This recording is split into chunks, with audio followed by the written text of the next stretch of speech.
আজকের রাতের মেনু নারকেল দুধ ছাড়াই চিংড়ি মাছের মালাইকারি। কথাটা শুনে অবাক হলেও কিন্তু এভাবেও রান্না করা যায়। আর চিংড়ি মাছের মালাইকারি রান্না করতে গেলে অনেক আয়োজন করেই করতে হয়। বাইরে থেকে নারকেল কিনে নিয়ে আসো কিংবা নারকেল দুধের ক্যান কিনে নিয়ে এসে তারপরে চিংড়ি মাছের মালাইকারি রান্না করতে হয়। সেটা করতে গেলে অনেক আয়োজনের দরকার হয়।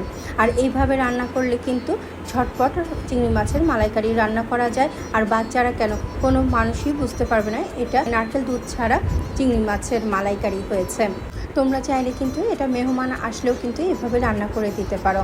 আমি তো প্রায় মেহমান আসলে এভাবেই রান্না করে দিই, কারণ সবসময় ঘরের মধ্যে নারকেলও থাকে না, আবার নারকেলের দুধের ক্যানও থাকে না, তখন আমি এইভাবে রান্না করে দিই। সেই সাথে ঝটপটও রান্না হয়ে যায়। আগের দিন রাতে পোলাও রান্না করা ছিল, সেই পোলাওটা ভাবলাম যেহেতু আজকে রাতেও পোলাও খাবে তাহলে একটু চিংড়ি মাছের মালাই করে দেই। আর পোলাওর সাথে চিংড়ি মাছের মালাইকারি খেতে কিন্তু খুবই ভালো লাগে। চিংড়ি মাছের শুধু মালাইকারি কেন, চিংড়ি মাছের ভুনা খেতেও কিন্তু মজা লাগে। আর চিংড়ি মাছ মানেই তো বাচ্চারা খুব পছন্দ করে। চিংড়ি মাছ রান্না করার জন্য প্রথমে আমি সর্ষের তেল দিয়ে তার মধ্যে পেঁয়াজ দিয়ে নিয়েছি। পেঁয়াজটা যখন ব্রাউন হয়ে আসবে তখন এর মধ্যে জিরার গুঁড়া, ধনিয়ার গুঁড়া, আদা রসুনের পেস্ট, মরিচের গুঁড়া আর হলুদের গুঁড়ো দিয়ে ভালোভাবে মশলাটা কষিয়ে নিয়েছি। এইখানে রসুনের পেস্টটা খুব কম দিয়েছি, কারণ চিংড়ি মাছের একটা নিজস্বতা মজা আছে, টেস্ট আছে, সেই জন্য এখানে রসুনের পেস্টটা একটু কম দিয়েছি। তারপরে ভালো করে মশলাটা কষিয়ে নিয়েছি যেন মশলার কোনো গন্ধ না থাকে। আমার কাছে মনে হয় মশলা যত কষানো যায় ততই কিন্তু তরকারির টেস্টটা ভালো হয়। আর এইখানে মশলা কষাতে একটু সামান্য 1 চিমটির মতো একটু গরম মশলা গুঁড়ো দিয়ে দিয়েছি। এতে না মশলার একটা কাঁচা গন্ধটা কিন্তু খুব দ্রুত চলে যায়। তারপরে মশলা তেলের উপরে উঠে গেলে তারপরে চিংড়ি মাছটা দিয়ে খুব ভালোভাবে কষিয়ে নিয়েছি। এখন আমি এই যে লিকুইড দুধ দিয়ে দিচ্ছি।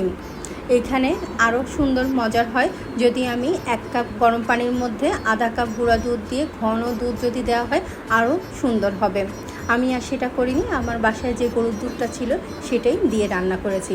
যেহেতু আমরা নিজেরাই খাবো, এত আর ঘন দুধ দিয়ে রান্না করিনি।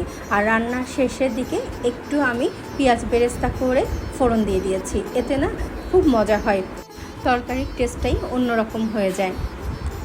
তরকারিটা বেশিক্ষণ জাল দিব না, কারণ চিংড়ি মাছটা বেশি জাল দিলে শক্ত হয়ে যাবে, সেই জন্য অল্প জাল দিয়ে আমি নামিয়ে ফেলবো। আর এই মালাইকারির মধ্যে যদি একটু চিনি না দিই তাহলে তো হবে না, এমনিও আমি নারকেল দুধ দেইনি, সুতরাং এখানে একটু সামান্য আমি চিনি ব্যবহার করেছি। তোমরা চাইলে কিন্তু এটা স্কিপ করে নিতে পারো। আমার বাচ্চারা কিন্তু জানে না তাদের আজকে পোলাও দেবো, ওরা ভাবছে যে আম্মু যে চিংড়ি মাছ রান্না করে সাদা ভাত দিয়ে খেতে হবে।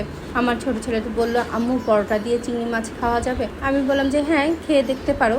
বলে তুমি কখনো খেয়েছো? তা আমি বললাম না, আমি খাইনি কখনো, তুমি খেয়ে দেখো কেমন লাগে। এরপরে যখন আমি প্লেটে ওদেরকে ভাত দিয়ে দিলাম তখন ওরা তো 2 ভাই দেখে কি খুশি যে পোলাও আছে এখনও। ওরা গল্প করছে আর খাচ্ছে। আমি আর আমার হাজব্যান্ড এখনও খাইনি, কারণ আমি তো আর পোলাও খাবো না। আমার হাজব্যান্ডও রাতের বেলা রিচ ফুড সবসময় অ্যাভয়েড করে চলে, তাই আমরা পরে খাবো। আজকে এতটুকুই। সবাই ভালো থেকো, সুস্থ থেকো।